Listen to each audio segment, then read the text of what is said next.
Asamblea escuchará un discurso del primer ministro de la República Islámica de Pakistán, Su Excelencia Imran Khan. Pido protocolo que acompañe a Su Excelencia. Tengo el gran placer de dar la bienvenida al señor primer ministro de la República Islámica de Pakistán, a quien invito a dirigirse a la Asamblea General.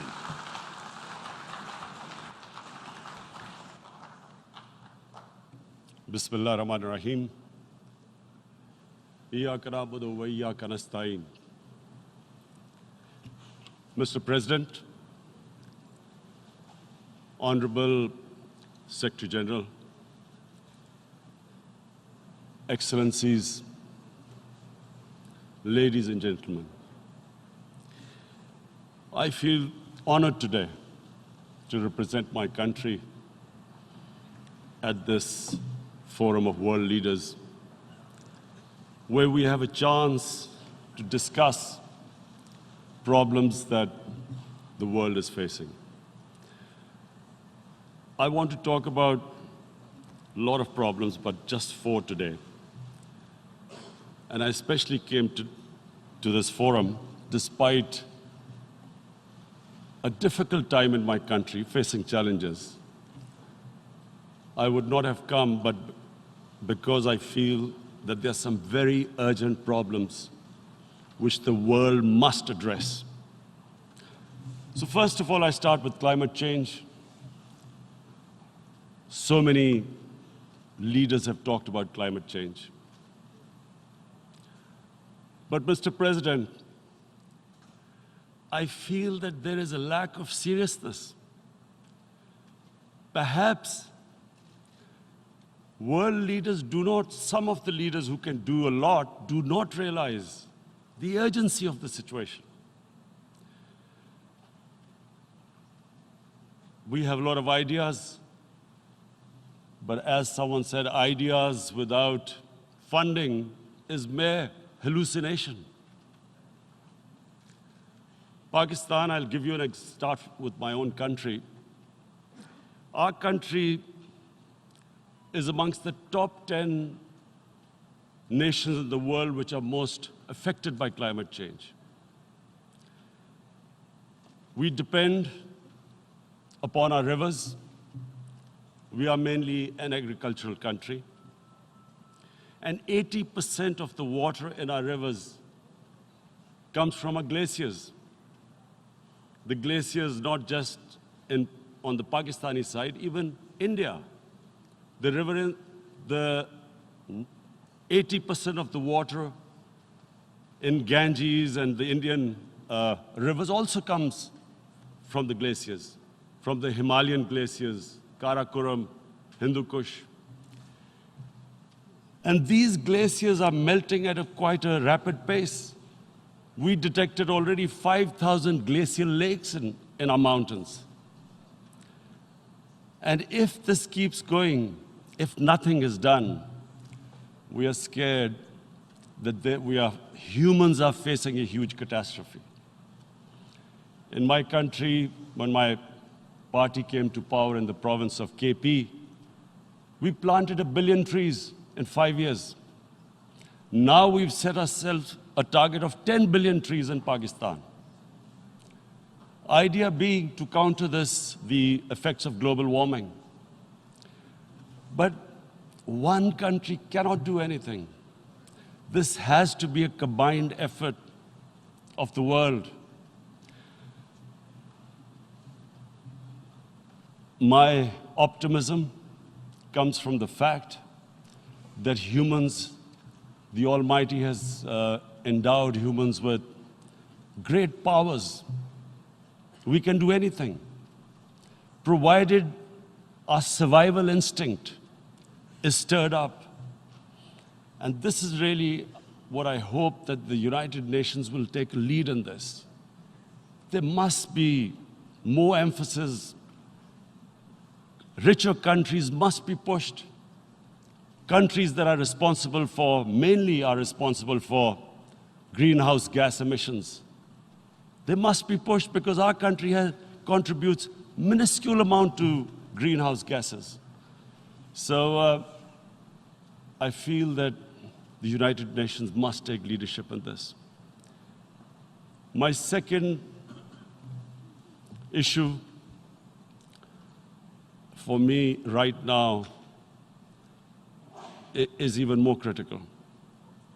Mr. President, every year, billions of dollars leave the poorer countries and go towards rich countries.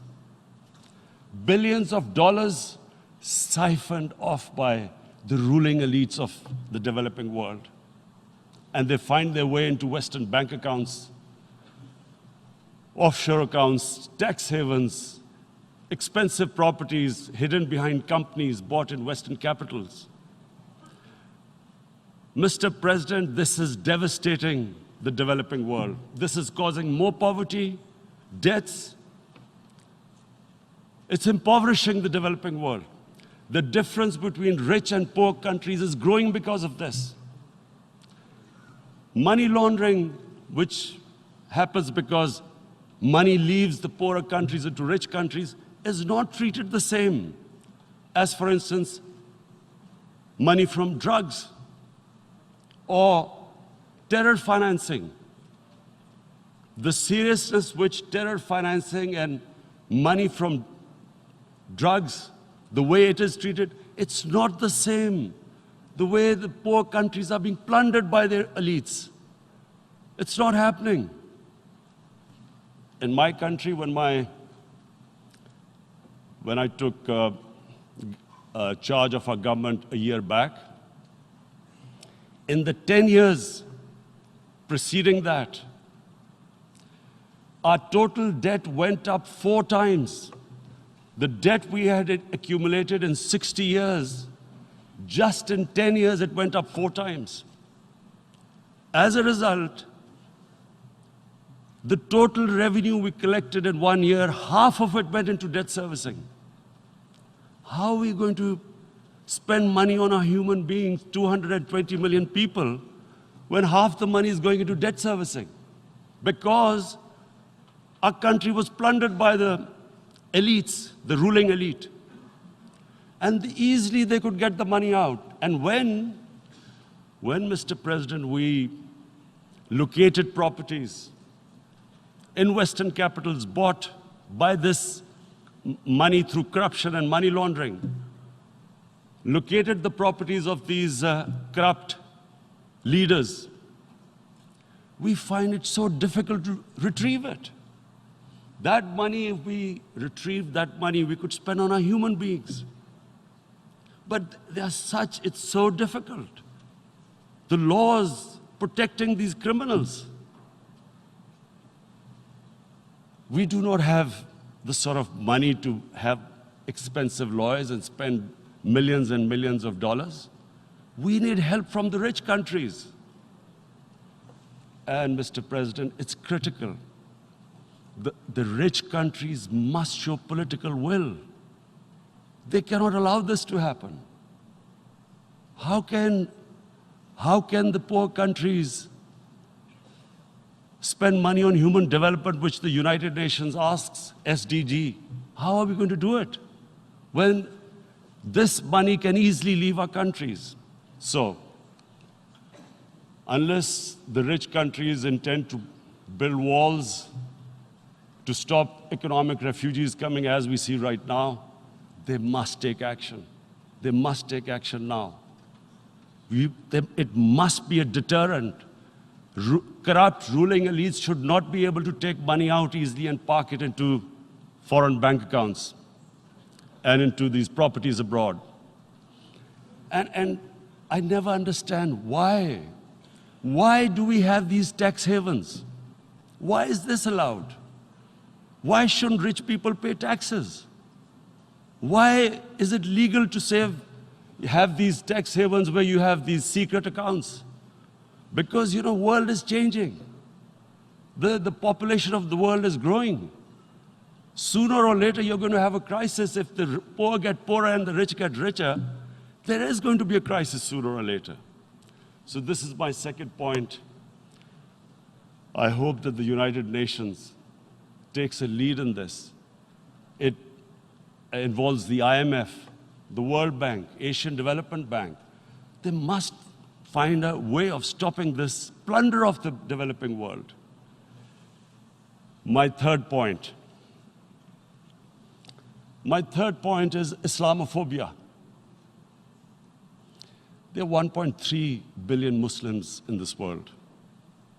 There are millions of Muslims living in other countries, European countries, in the US, as minorities. Islamophobia, since 9/11, has grown at a pace where it is alarming. Human communities live together. There should be understanding amongst them. But Islamophobia is creating a division. Muslim women wearing hijab, it's become an issue. It's become an issue in some countries. Hijab is some sort of a weapon. A woman can take off her clothes in countries, but she can't put on more clothes. How is this happening? Because of Islamophobia. And how did this Islamophobia start? After 9/11. And why did it start? Because certain Western leaders equated terrorism with Islam. Islamic terrorism. Radical Islam. What is radical Islam? There is only one Islam, and that is the Islam we follow of Prophet Muhammad sallallahu alaihi wasallam. There is no other Islam. Radical Islam, Islamic terrorism, what message did they send to people in the West?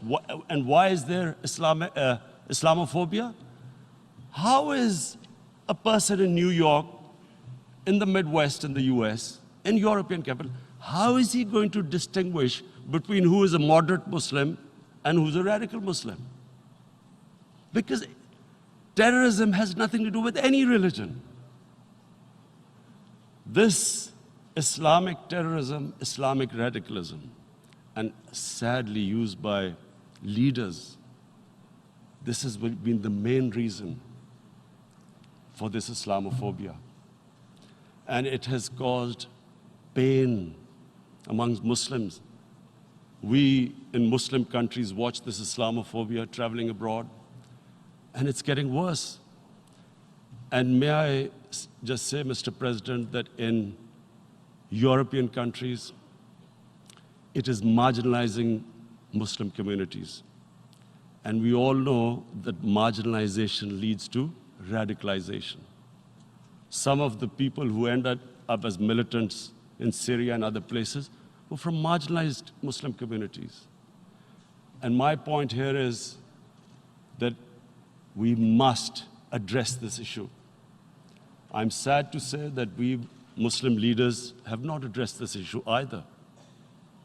After 9/11, when this thing came about war against radical Islam, rather than Muslim leaders trying to explain to the West that there is no such thing as radical Islam, in all human communities, they are radicals. They're liberals and rest are moderate. All human communities, Christians, Jews, everyone has it. But Islam is not radical, neither Judaism, neither Christianity, neither Hinduism. No religion preaches radicalism. The basis of all religion is compassion and justice, which differentiates us from the animal kingdom. But unfortunately, the Muslim leadership was so scared of being called radical Islam that all of them became moderates.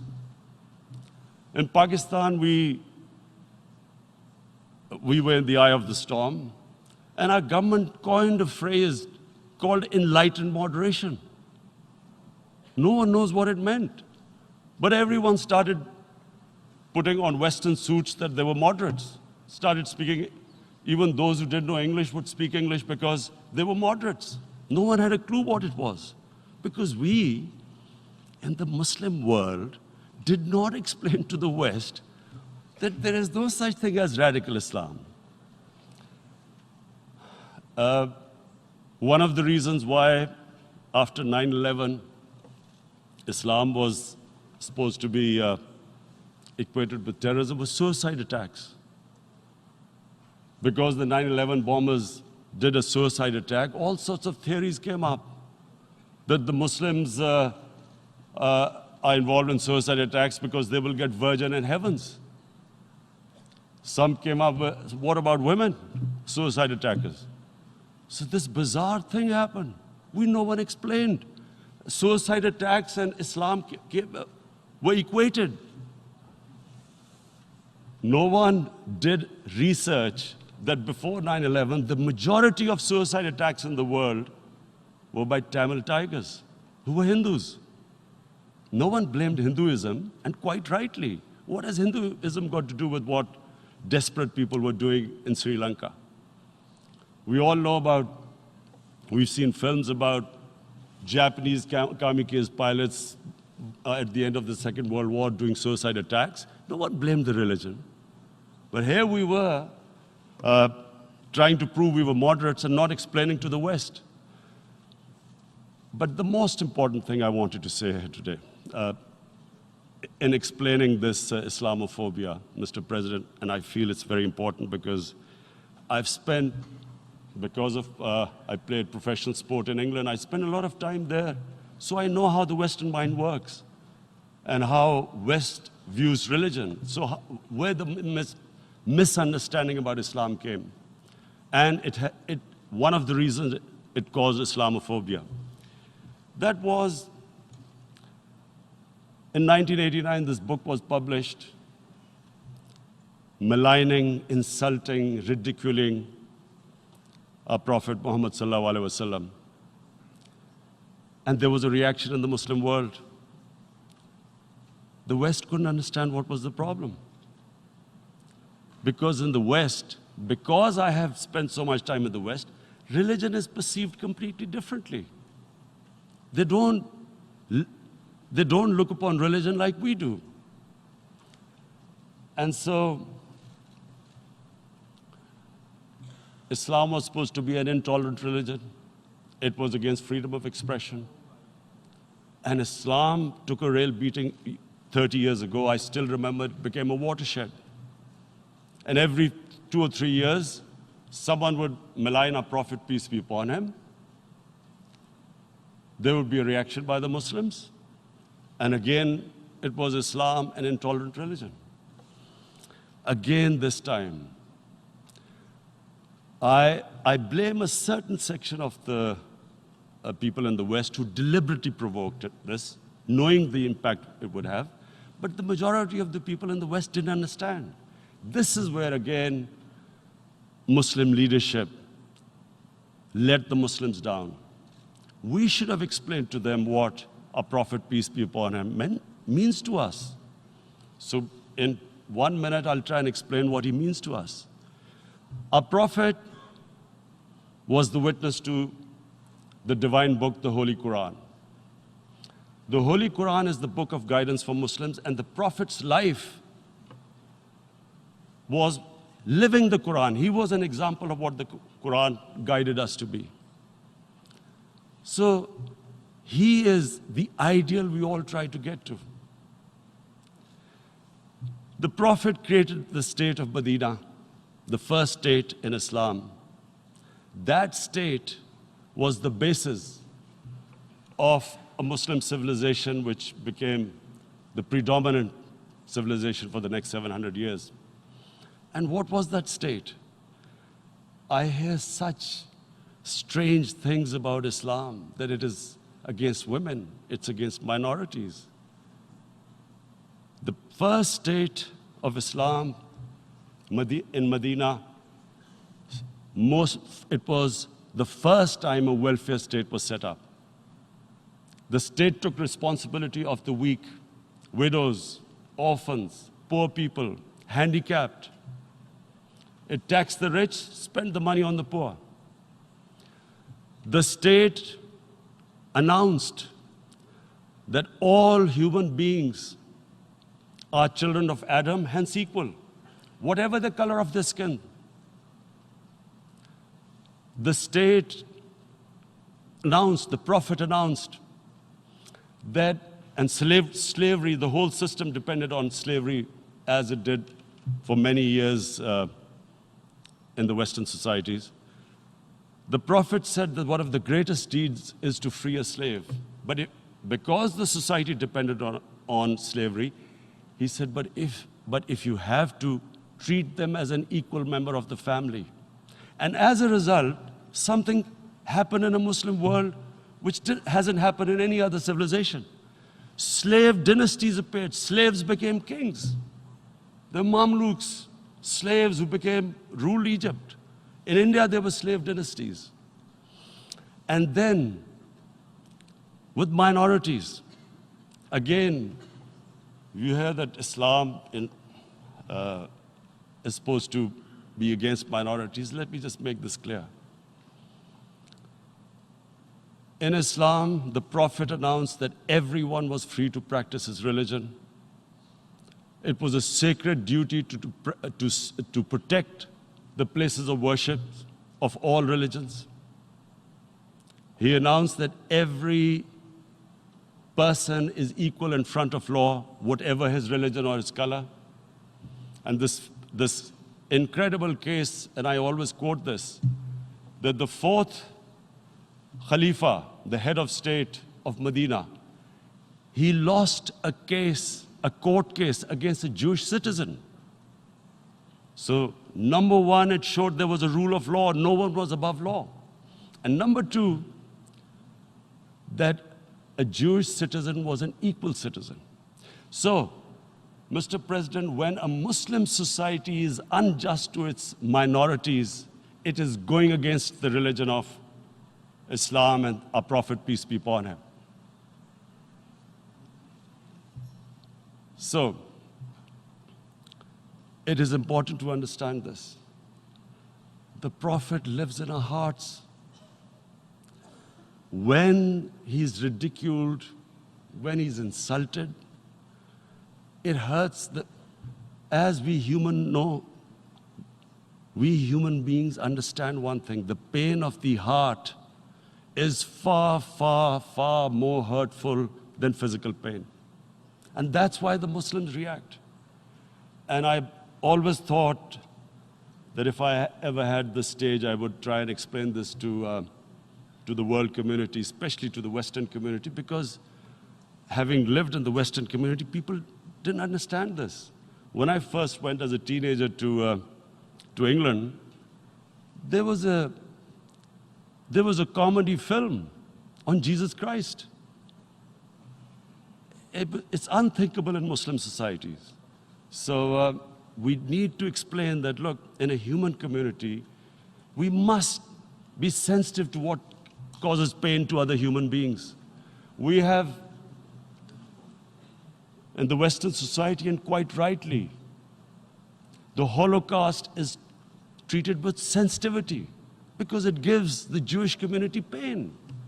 That's all we ask, that do not use freedom of speech to cause us pain by insulting our Holy Prophet. That's all we want. And now, the number fourth point, Mr. President, and this is the most critical point, is the reason why I especially came here. It is about what is happening in Kashmir. Before I go on this, I want to make one thing clear, that when we came to power, my first priority was that Pakistan would be a country which will try its best to bring peace. We had been through this war on terror. We joined the United States war on terror after 2001. And Pakistan went through one of its worst periods where 70,000 Pakistanis died and over 150 billion was lost to our economy. And Mr. President, I opposed the war because in the 80s, Pakistan had joined the Western countries in what was the freedom struggle then in Afghanistan against the Soviets. And it was funded by the Western countries. These Mujahideen groups, which were treated in guerrilla warfare, were trained by Pakistan Army, funded by the Western countries, and especially US, and they waged what was a freedom struggle in Afghanistan. The Soviets called them terrorists. We called them freedom fighters. 1989, the Soviets retreated. The Americans packed up and left. Pakistan was left with these groups. Come 9/11, Pakistan joined the United States in this war on terror. And now our government was supposed to, the reason why I opposed joining this war, because here we had indoctrinated them in jihad, meaning freedom struggle against foreign occupation. Now, because we had joined the US, and the US had occupied Afghanistan, now we were supposed to tell them that, no, this is not freedom struggle and jihad, it's terrorism. So that's why I tried to tell then government that, stay neutral because you will have leverage over them. You will be able to control them. But if you join them, you become collaborators and they will attack you, which is what happened. They turned against us. We went through a nightmare. 70,000 people killed in a war we had nothing to do with. No Pakistani was involved in 9/11. Taliban were in Afghanistan. Al-Qaeda was in Afghanistan. What had we to do with it? 70,000 Pakistanis died. So when we came to power, we decided that we would dismantle what was left of these groups. And this decision was taken not just by us, but by all the political parties in Pakistan. Unfortunately, they didn't implement it. So we came to power, we decided to implement it, and we dismantled whatever was left of the groups. And I know that India keeps accusing us that there are these groups there. I would like the United Nations to send observers, see for themselves what we've done. No Pakistani government would have dared to do this because it would have created strife. But we decided that there would be no militant organizations in Pakistan. So I need to give you this background and to what I'm going to say later on. And secondly, we started mending fences. I invited the Afghan president. We developed a relationship with Afghanistan. We had problems with Iran. We mended fences there. And then India. Now let me just give you a little background about my relationship with India. Because of cricket, and cricket being it's a passion in the subcontinent, I had great following in India. I have friends in India, and I loved going to India. So immediately, when my party came to power, the first thing we did was to immediately reach out to India. And I spoke to President Modi and I said, look, we have similar problems. Climate change, poverty, let's get together. Let's resolve our differences through trade. Let's build a relationship on trust.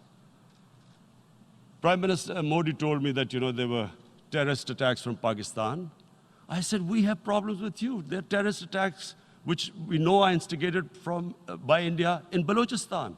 We caught a spy, Kulbhushan Yadav, who admitted what the sabotage going on in Karachi and Balochistan. So we said, look, let's leave that behind. Let's move forward. Our main priority should be our people. The highest number of poor people live in the Indian subcontinent. Unfortunately, didn't make any headways. Our foreign ministers were supposed to meet on this in the UNGA last year. India canceled it. We thought that it's their election coming up. It's a nationalist, ultra-nationalist party. It doesn't want to cozy up to Pakistan. So we thought, okay, we'll wait till the elections. Meanwhile, a 20-year-old Kashmiri boy, whose father said was radicalized by the security forces in Kashmir, blew himself up on an Indian convoy. Immediately, India blamed us. I spoke to the Indian public on television. I said, if you give us any iota of proof, we will immediately take action, because we've clamped down on these groups. Rather than sending us any proofs, they sent their jets in, they bombed us. We retaliated. A jet, 2 of their planes were shot down, 1 pilot bailed out in Pakistan. We immediately returned the pilot, saying that, look, we do not want any escalation. Rather than taking that as a peace gesture, the entire campaign, almost the entire campaign of Mr. Modi in the election was how he had taught Pakistan a lesson that jets had killed 350 terrorists. Complete lie. They had just killed about 10 trees of ours, which was quite painful given that, we are growing all these trees.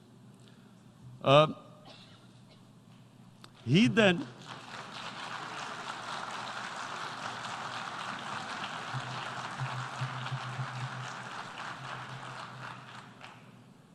the election campaign, Mr. Modi used words like, this is just a trailer. The movie is about to start. I went into Pakistan and taught them a lesson. This was the election campaign. Okay, so we thought, us politicians make all these statements to win elections. So, okay, after elections, we'll get back to our normal relationship. Well, the moment the elections ended, we approached India. No response, but then we discovered they were trying to push us in the FATF blacklist to bankrupt us. That's when we realized there was an agenda.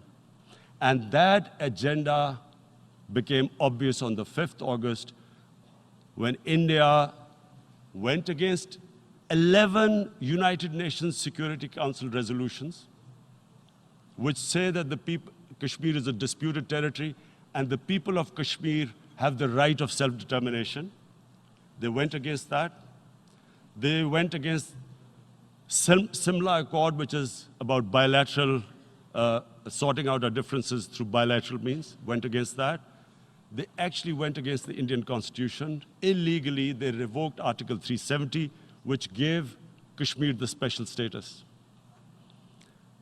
They got an extra 180,000 troops there. Total number of security forces in Kashmir now are 900,000. And they put 8 million people of Kashmir under curfew.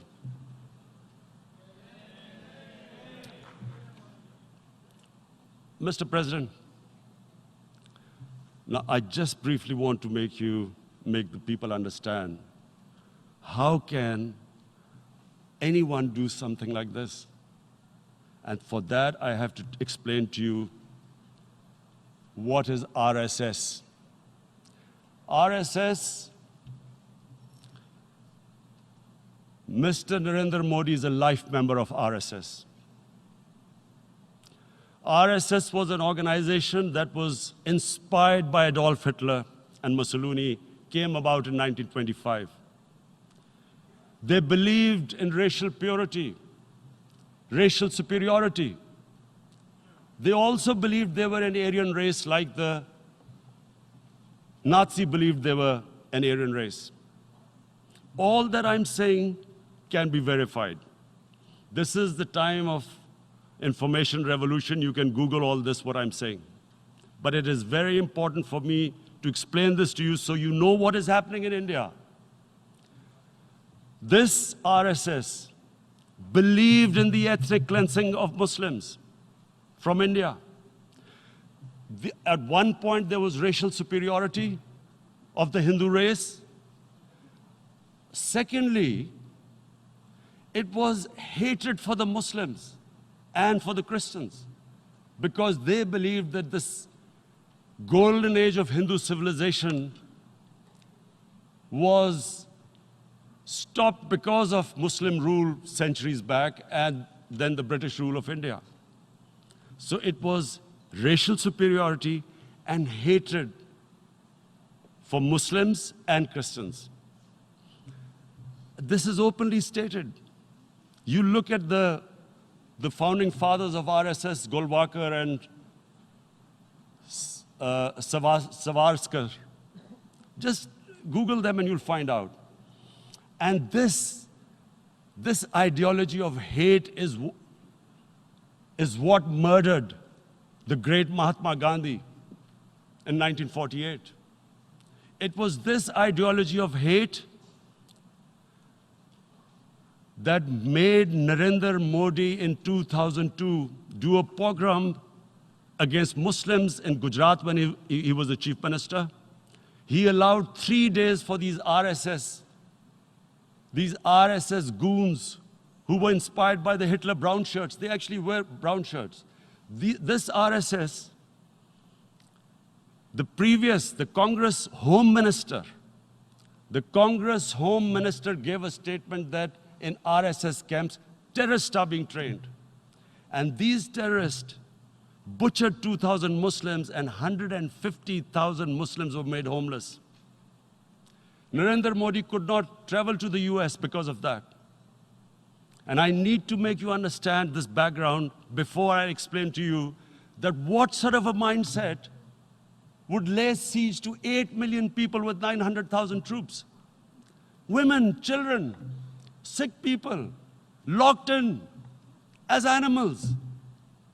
In fact, of what I know of England, if 8 million animals were locked in, the RSPCA would have made a lot of noise about it. These are human beings.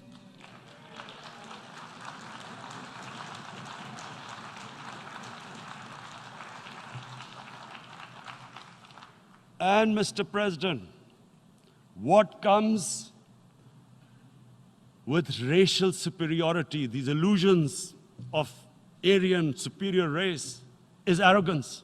The two go together. And it's arrogance that makes people make mistakes and do stupid things. Cruel things like what Narendra Modi has done. It's sheer arrogance. And it's arrogance that has blinded him from the fact that what is going to happen when the curfew is lifted? Has he thought about it? This hasn't been thought through.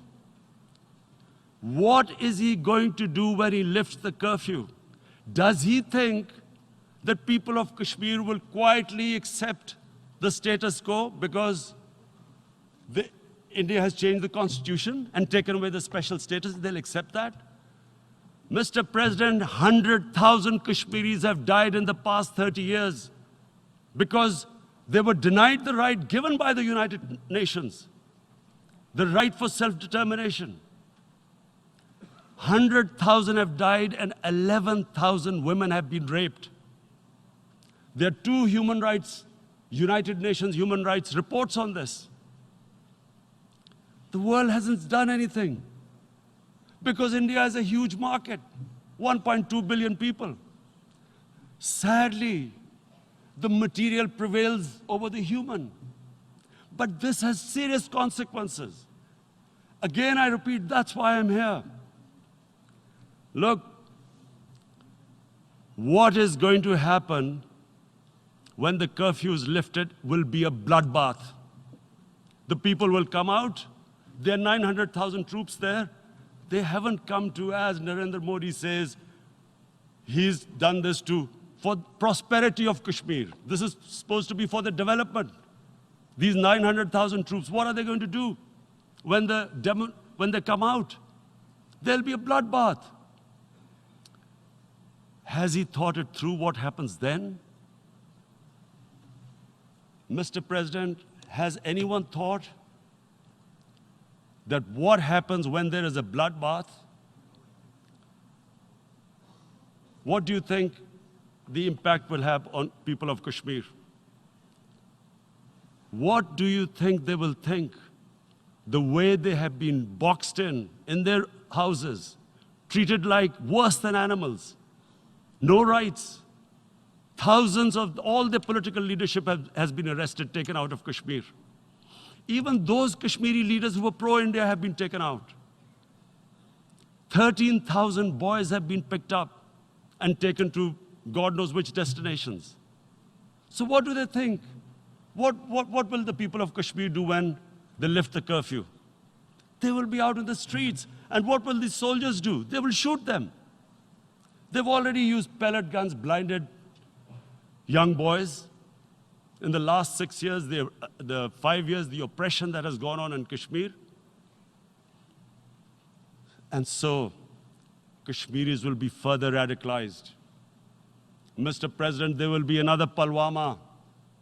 And guess what? India will blame us. They're already blaming us. They're saying all this is happening because of Pakistan. One of their defense ministers said, there are 500 terrorists lined up on the border to go in. Why would Pakistan send 500 terrorists when there are 900,000 troops? What impact are they going to make? What will they do? And why would? Don't we know that the moment there is some terrorist attack, all that will happen is there'll be further cruelty and oppression of the people of Kashmir. We will just give the 900,000 troops to further crush the people of Kashmir. And then we'll give the Indian government an excuse that, look, Pakistan is a terrorist state, and this mantra that has gone on, Islamic terrorism. The moment you use this catchword, Islamic terrorism, the whole world turns away. No one talks about human rights. You can do whatever you want, which is what has happened in Kashmir, because they keep using this word, Islamic terrorism. And this is what they're doing right now. What do we benefit from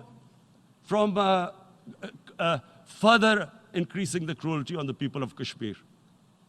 And why would we want this? But there is no other narrative left for India. As when they lift the curfew, whatever happens, Pakistan will be blamed, and there is always a danger of another Pulwama. They might come and bomb us again, and then another cycle might start.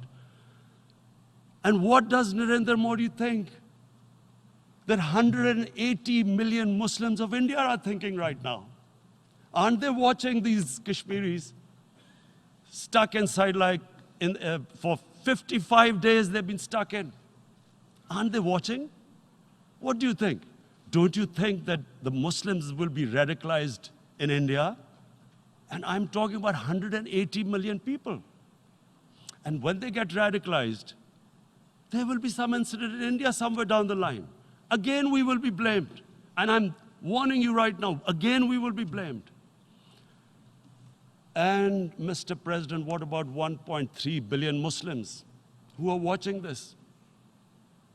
And they know that it is only happening in Kashmir because they're Kashmiri Muslims. This is not happening to Kashmiri Hindus. They know that this is happening because of their religion. So what do you think they will be thinking?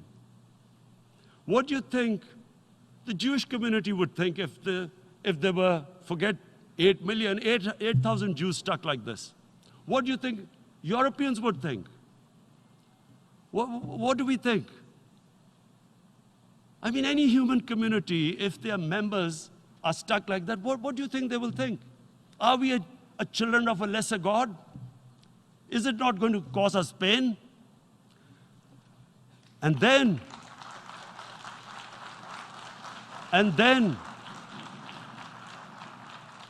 I'll tell you what will happen. People will, in the 1.3 billion Muslims, someone will pick up arms.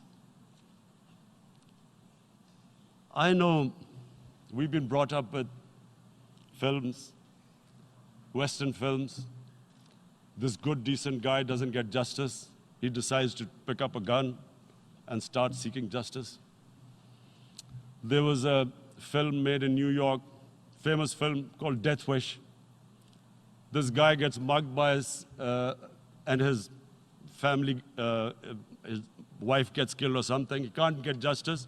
He picks up a gun and he goes around shooting muggers. And the whole cinema cheers him on. So what do you think the Muslims are thinking right now? If there is a bloodbath, there will be Muslims becoming radicals, not because of Islam, but because of what they will see, that there's no justice when it comes to Muslims. There were Rohingya Muslims, Myanmar, who are, God knows, almost 1 million people out, ethnic cleansing. What was the response of the world community? So what do you think will be the response of 1.3 billion Muslims? I picture myself.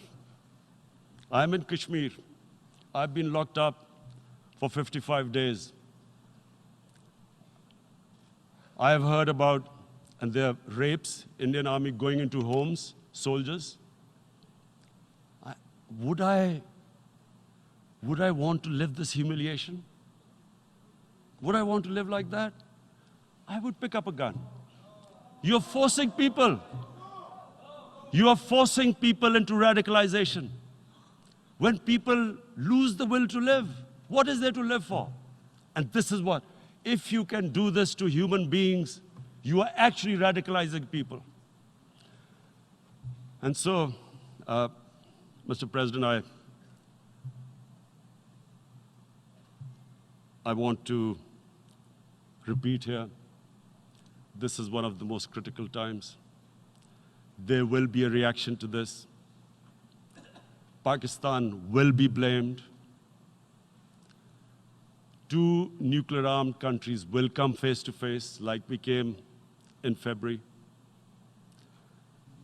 And before we head in that direction, the United Nations has a responsibility. This is why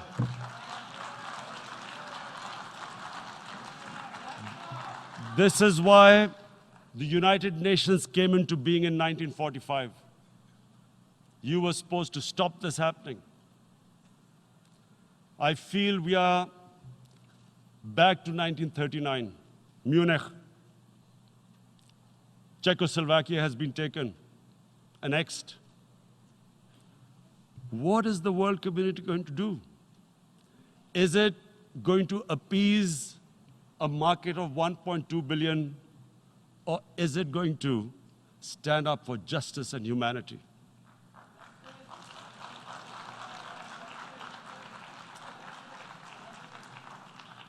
If this goes wrong, you hope for the best, but be prepared for the worst. If a conventional war starts between the 2 countries, Mr. President, if a conventional war starts, and anything could happen, but supposing a country 7 times smaller than its neighbor is faced with the choice, either you surrender or you fight for your freedom till death, what will we do? I ask myself this question. And my belief is, La ilaha illallah, there is no God but one. And we will fight. And when